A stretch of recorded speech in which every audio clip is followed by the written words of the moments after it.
Voilà, bonjour, j'espère que vous allez bien et que vous êtes bien installé confortablement chez vous. Voilà donc la deuxième partie du cours sur l'image animée. Alors la dernière fois, je vous ai présenté une toute petite partie qui allait de la lanterne magique aux premières images animées. Alors je vous avais expliqué qu'il fallait, pour avoir une image animée, il y avait trois conditions importantes, obligatoires. C'était donc projeter une image, réaliser et fixer les images, c'est-à-dire faire une photographie, et enfin donner l'impression de mouvement. Je vous ai mis la version papier, enfin en tout cas texte sur Moodle, donc ça va être à peu près ce que je dis mais en version texte. Pareil que la dernière fois, vous allez avoir un certain nombre donc de liens, de dossiers, de petits films que vous allez pouvoir consulter dans la deuxième partie de cette heure de cours. Grand B vers le cinématographe. Donc premier dispositif qu'on va voir ensemble aujourd'hui, le thaumatrope. Alors le thaumatrope, le mot en lui-même, si on le décompose, ça vient de Thomas, qui veut dire prodige ou miracle en grec, et de tropion, qui veut dire tour. Voilà, tour de magie, miracle. Alors le dispositif est composé d'un disque avec un graphisme, un design de chaque côté, et on le tient à gauche et à droite avec une petite ficelle. On va tendre la ficelle et on va faire tourner le dispositif. Cet appareil a été imaginé par un astronome, John Herschel, et puis a été commercialisé par un physicien, John Ayrton Paris, en 1826. C'est simplement un disque en carton. Sur chacun des côtés du disque en carton, il y a deux dessins sur chaque côté. Et lorsque l'on fait tourner suffisamment rapidement ces deux côtés, à l'aide d'une petite corde, vous avez déjà sans doute vu ça, eh bien on a les deux images qui vont se fondre et reconstituer l'image voulue. Alors, on date ça de 1826 de façon officielle. Toutefois, au même titre que la caméra obscura, comme on avait vu ça dans le précédent cours, c'est un principe qui a sans doute été redécouvert. Des travaux de recherche qui ont été publiés à Cambridge indiquent que des dispositifs très très proches de ceux-ci existaient déjà au Paléolithique. Alors je vous engage à regarder le lien que je vous ai placé juste en dessous de cette petite partie. C'est très intéressant, donc on a vraiment retrouvé des os avec un percé au centre. Alors à l'époque, ils perçaient ça au centre, avec deux images recto-verso, et donc on imagine de façon assez, presque de manière certaine, qu'il était question vraiment des tout premiers, d'une version, d'une sorte de pré-thaumatrope, donc qui daterait du Paléolithique. Deuxième dispositif, le phénakistyscope. Le nom est assez compliqué à prononcer. Le dispositif en lui-même est assez complexe aussi, même si au niveau technologique c'est très simple. C'est un dispositif qui a été inventé en 1829 par un monsieur qui s'appelait Joseph Plateau, qui était professeur à l'université de Gand. Et donc il invente ce dispositif. Le nom du dispositif veut dire phénax, qui veut dire trompeur, et scopein, qui veut dire examiner. Vous excuserez mon accent en grec ancien.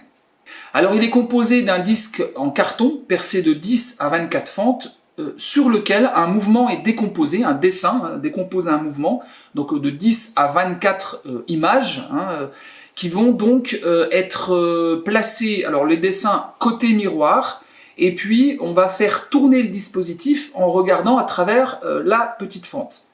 Alors ça donne un effet de mouvement. Les fentes fonctionnent comme un obturateur, un petit peu comme dans un appareil photo.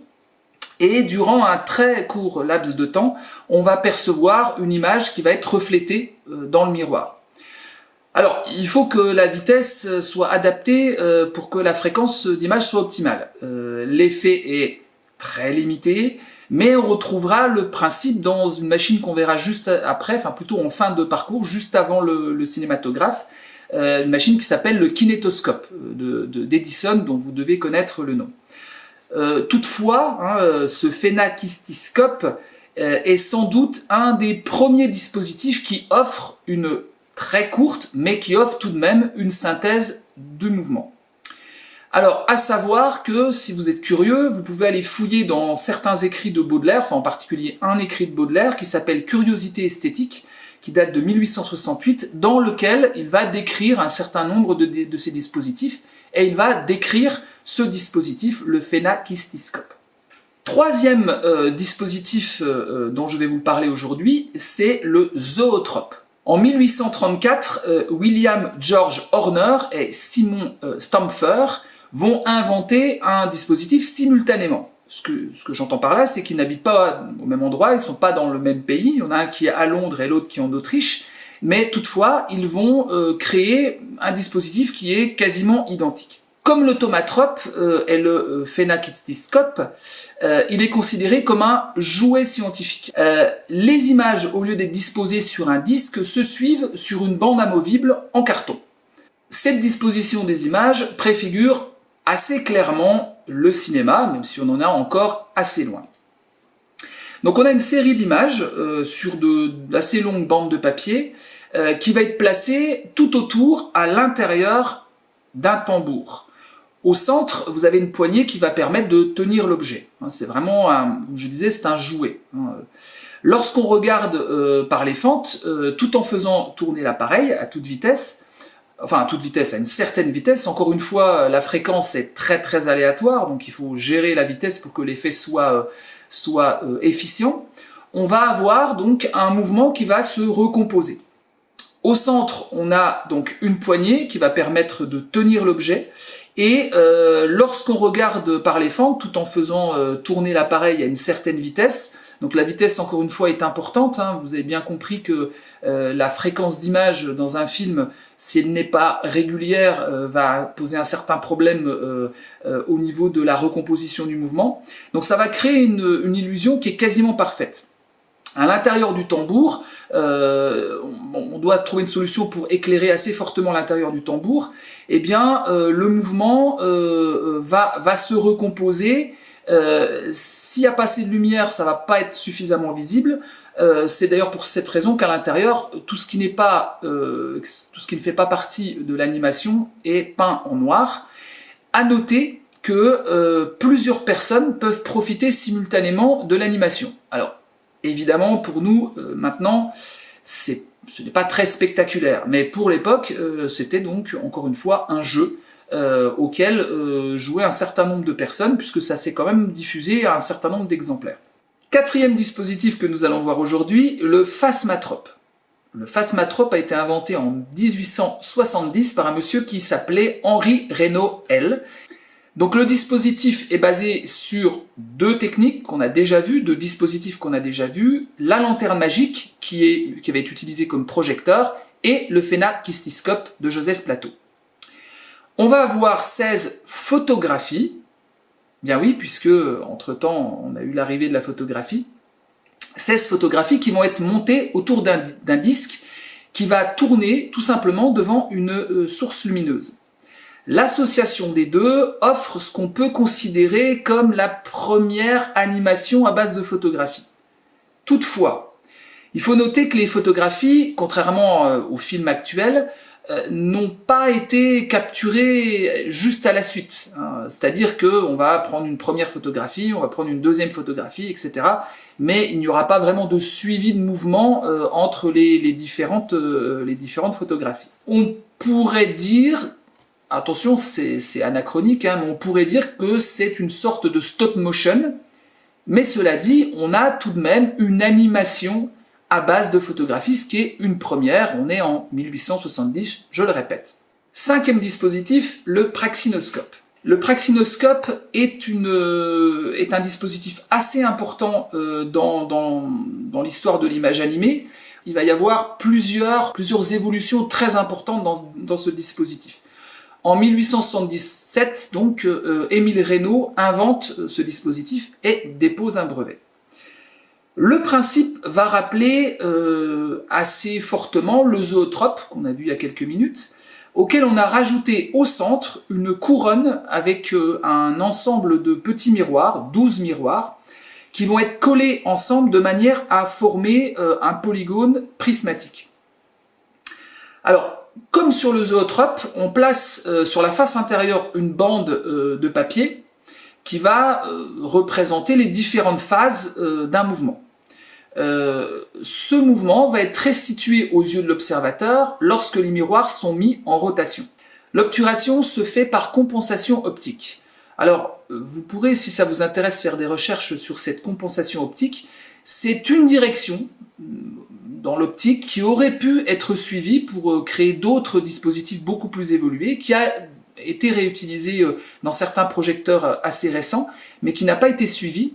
Toutefois, ce principe va permettre à Raynaud vraiment d'être à l'avant-garde de l'animation en son temps et de produire des projections lumineuses particulièrement efficaces, notamment grâce à plusieurs évolutions, comme je le disais au début de cette intervention, comme le praxinoscope théâtre en 1879, ou le praxinoscope à projection en 1890, ou encore le théâtre optique en 1888. Sixième dispositif, la chronophotographie. Alors s'il y a bien un dispositif qui en son temps a été révolutionnaire et a vraiment fait couler beaucoup d'encre, c'est bien la chronophotographie.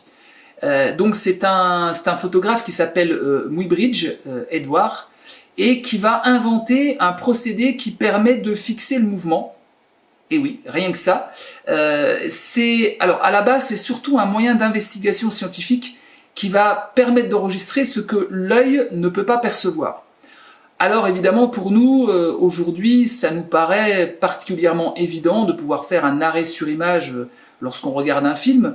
Si je vous demandais est-ce que un cheval au galop pose à un moment, est-ce qu'à un moment un cheval au galop a aucune patte sur le sol, vous pourriez me répondre facilement. Il suffirait de prendre une vidéo et de mettre pause et de regarder si à un moment le cheval reste d'une certaine manière en lévitation.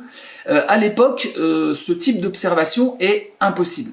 Donc la chronophotographie va être au début et vraiment quasiment totalement dédiée à la science en 1878, donc Muybridge, qui commence à s'intéresser à la décomposition du mouvement, essaye de répondre à une polémique qui a cours sur cette fameuse course de cheval. Est-ce qu'un cheval, lorsqu'il est au galop, est-ce qu'il y a un moment où le cheval a les quatre pattes en l'air ou est-ce qu'il a toujours une patte sur le sol? Alors, il y a un physiologiste qui s'appelle Monsieur Marais qui affirmait qu'un cheval au galop avait les quatre pattes décollées du sol pendant un court moment, et puis d'autres qui affirmaient le contraire. À ce moment-là, un richissime gouverneur, celui de Californie, qui s'appelait Leland Stanford, qui était propriétaire de chevaux, entre autres, a organisé tout simplement un concours avec pas mal de budget pour mettre fin à ce débat. Muybridge relève le défi, étudie un cheval au galop à l'aide de 24 appareils disposés le long d'un hippodrome. Imaginez la complexité du dispositif. Alors je vous ai mis en lien les schémas de ce dispositif, alors vous verrez c'était particulièrement lourd.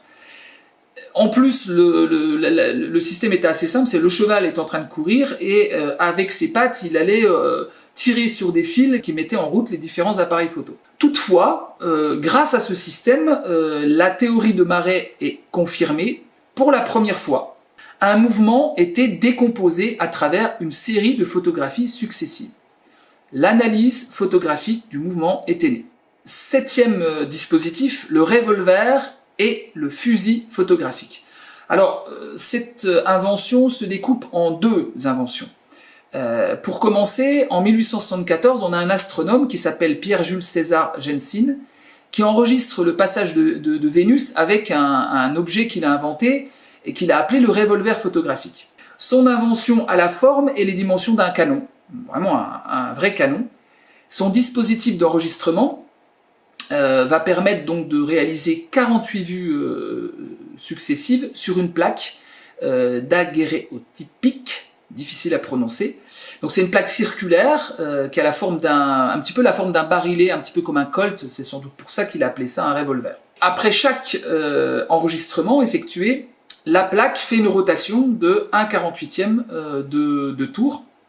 Alors l'appareil était destiné à la prise de vue astronomique. Bon, alors évidemment, sa fréquence d'entraînement était particulièrement lente, ce qui ne posait pas vraiment de problème par rapport à l'objectif qui était fixé, capturer des images d'une planète, donc il n'y avait pas besoin d'une haute fréquence de captation. Donc c'est ce revolver photographique qui va préfigurer l'invention qui suit, 4 ans après, qui est donc le fusil photographique de Marey.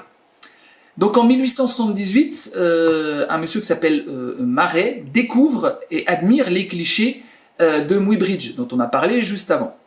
Il décide donc de perfectionner le système, qui était, comme on l'a vu, particulièrement encombrant. Il découvre également le revolver astronomique de Jules Jensen, et il crée alors le fusil photographique, donc ça doit être en 1882. Alors c'est un fusil, c'est vraiment un fusil de chasse, sur lequel le barillet était remplacé par une plaque photographique circulaire. L'augmentation de la sensibilité permet à l'époque une exposition de 1 sur 720 secondes, 1 720e de seconde. Rappelez-vous, lorsque je vous ai montré les premiers clichés, on était à 8 heures. On a déjà nettement amélioré la photographie. Le fusil photographique est vraiment l'ancêtre de la caméra. Il enregistre 12 images par seconde. Après, ça ne dure qu'une seconde. Mais je rappelle qu'à l'époque, par rapport à Monsieur Marey, l'idée est surtout de créer un dispositif scientifique. On va voir que le résultat de ce dispositif, 12 photographies en cercle, ressemble beaucoup au carton du phénakétiscope. Bientôt, Marey va recevoir la visite d'un monsieur que vous connaissez, qui s'appelle Thomas Edison, et évidemment qui va beaucoup s'inspirer du dispositif de Marey pour son futur kinétoscope que nous allons voir dans quelques minutes. 8e dispositif, le chronophotographe. Donc c'est une invention également de Monsieur Marey, qui est à peu près de la même époque que le fusil photographique. Donc il va créer le chronophotographe à plaque fixe. On verra qu'il y a plusieurs étapes dans l'évolution de ce dispositif.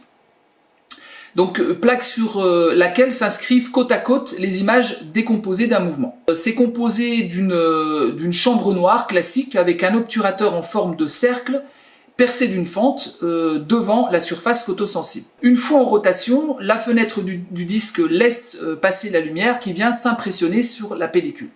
On voit vraiment que ça se rapproche du cinématographe qu'on verra tout à l'heure. En 1890, Marey dépose un brevet pour le chronophotographe, mais cette fois-ci sur pellicule mobile. Vous pourrez regarder le document que je vous ai joint. L'appareil de Marey est considéré comme la première caméra. Alors évidemment, il y a toujours des petites guéguerres. Comme je vous ai indiqué déjà lors du précédent cours par rapport à l'invention de la photographie couleur, on a toujours comme ça un petit peu des guerres sur qui a fait quoi en premier. Disons que on peut considérer le chronophotographe comme une pré-caméra ou une des premières caméras. C'est le premier appareil de prise de vue à objectif unique qui permet de prendre un nombre significatif d'images. Bon, nous ça nous fait un peu rire, 50 images, c'est-à-dire à peu près 2 secondes de nos jours de vidéo. Bon, c'est un début. En 1893, il dépose un brevet sur le chronophotographe à pellicule. Donc là, dans ce cas-là, Marey va combiner la plaque fixe et la bande pelliculaire sur cet appareil et propose ainsi ses premiers films à la projection en 1893. Donc, comme je le disais, à partir de cette période, on va avoir vraiment un très grand nombre de brevets qui vont être déposés. Il y a tellement d'inventions qu'il n'est pas possible de toutes les citer. Toutefois, je vous engage quand même au moins à regarder le lien, parce que vous allez voir, c'est vraiment très très impressionnant. 9e dispositif et dernier dispositif que je vais présenter avant le cinématographe. Alors en fait, il y en a 2 dans cette partie-là, il y a 2 dispositifs qui ont les 2 été proposés, inventés et déposés par Edison. Je citerai également un monsieur qui s'appelait Dickson, qui était son plus célèbre technicien, qui n'y est pas pour rien. On verra tout à l'heure qu'il a même amené du son à ce système-là. Donc le kinétoscope ou kinétophone Alors je vais parler de celui-là en premier. C'est une boîte rectangulaire avec une ouverture sur le dessus qui est munie d'un œilleton et qui permet à une seule personne, c'est déjà pas mal, de voir les images qui défilent à l'intérieur. Les films durent une dizaine de secondes, ce qui est pas si mal. Et puis on a une première présentation le 9 mai 1893 à New York. Et cette première présentation va être suivie d'un succès retentissant dans toute l'Europe, à Paris et à Londres. On va avoir des salons de kinétoscopes qui vont se répandre un petit peu partout. On met une petite pièce et puis on va regarder son petit film de 10 secondes. Alors il faut savoir que Edison a dû produire lui-même les films qui composaient les programmes. Il a donc inventé une caméra capable de les alimenter, et ce en 1892, le kinétographe. Donc ça prend une série de photographies quasiment en instantané sur une émulsion photographique standard.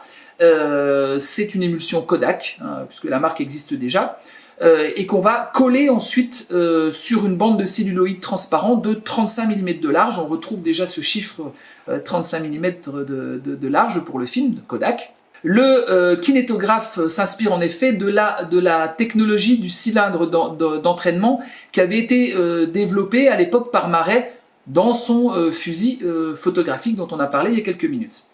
Donc il va intégrer donc une pellicule à 48 images par seconde. Voilà. Alors je vous engage à aller regarder, je vous ai mis ça en lien, un petit dossier avec des films qu'on voyait dans le kinétoscope, vous allez voir, hein, c'est plutôt pas mal. En parallèle, il y a Dickson qui fait bâtir un studio pour faire ces films-là. Et Edison réussit également à accoupler le monde du music-hall et du spectacle avec le chronophotographe. Donc on a toute une série de premiers films de fiction. C'est vraiment d'une fantaisie exubérante. Donc ils sont le plus souvent réalisés par Dickson. Et grâce à un succès quasi international du kinétoscope, l'industrie de la chronophotographie émerge vraiment beaucoup à cette époque, et particulièrement en 1894. On n'a pas évoqué quelque chose, c'est que durant ce temps, on utilise toujours la lanterne magique pour projeter ces images, ou en tout cas des systèmes qui émanent directement de la lanterne magique. Donc pendant ce temps, on a tout un ensemble de chercheurs qui essaient de trouver des solutions pour projeter une image de façon un peu plus efficiente et surtout devant une foule, hein, que ce soit pas simplement comme le kinétophone, simplement une personne qui regarde un film, sinon c'est pas très rentable. À noter, il faut pas l'oublier, qu'en 1878, Edison invente le phonogramme. Et oui. Donc il ne va pas manquer d'associer à ces deux nouveaux dispositifs le son, bien sûr. Ainsi, on va avoir des théâtres kinétographiques avec des kinétophonogrammes qui vont restituer les images et le son sur les images animées. Dixième dispositif, le fameux cinématographe. Alors, je vais aller assez vite sur le cinématographe parce que vous en avez entendu parler des centaines de fois depuis les débuts de votre scolarité. 1894, Antoine Lumière va à Paris et il voit le kinétoscope d'Edison. Après des mois de recherche, la famille Lumière parvient à créer un appareil qui pourrait marcher, mais il se heurte à un problème d'entraînement de la pellicule. Donc là, vraiment, le problème, c'est comment on peut entraîner un film, une pellicule qui fait un certain nombre de mètres, l'entraîner précisément, parce que ne l'oubliez pas, si l'entraînement n'est pas régulier et optimal, on va perdre cette sensation de mouvement et cette fluidité du mouvement. Donc après des mois de recherche, Louis parvient à trouver une solution et il va finalement assez simplement s'inspirer de la machine à coudre. Le système est monté donc sur une manivelle, donc ce qui va permettre d'éviter de devoir utiliser l'électricité.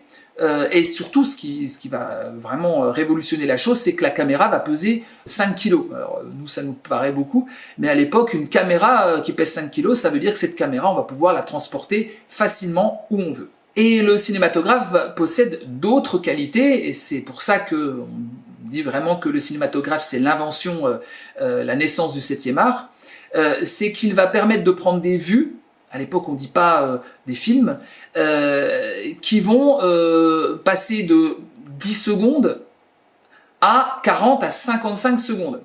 On peut mettre un film de 25 mètres. On va pouvoir commencer à raconter des histoires, à filmer des choses où il y a un début, une fin, etc. On va également donner l'illusion du mouvement par un enregistrement et par une projection rapide d'images sur un écran. Et à savoir également que le cinématographe fait également office de tireuse. Je vous laisse chercher dans les liens des détails sur ce sujet. Et donc, c'est par un brevet du 13 février 1895 que les frères Lumière devenaient officiellement et légalement les inventeurs du cinématographe. C'est ce qui va donc donner naissance au 7e art.